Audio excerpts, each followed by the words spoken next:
Halik yanan uyanan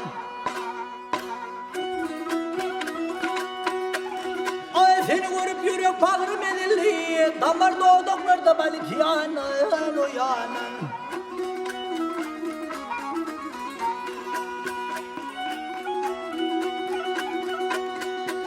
Ay bakar gelse şeyda bilmez olur Hak aşıklar merhemetse dost olur dost olur Ağız var getirse başı pes olur benim yoktu halim Ali hay hay hay uyanın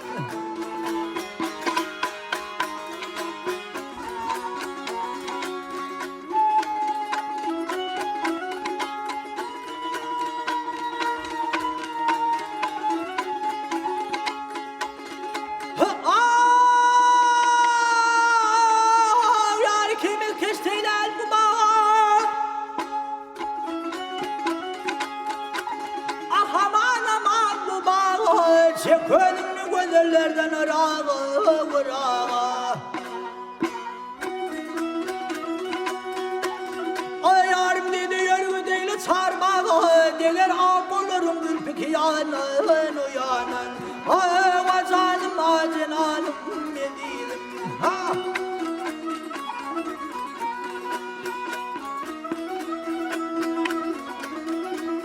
Ay Kerem diye yar çevrim götürdü Atığım rüzgarlarla zanın ötürdü Görkönüm cemalin beni oturdu Varısın aşırım beni Hay hay hay uyanın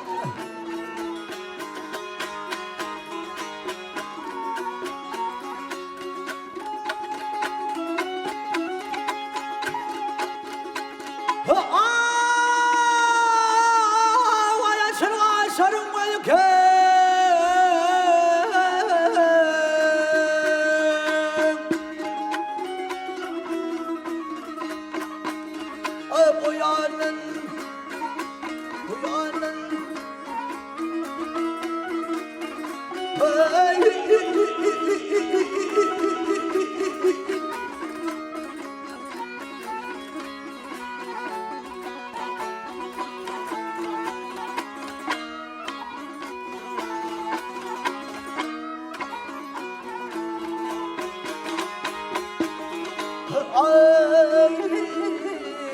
Aman adam senin şey hay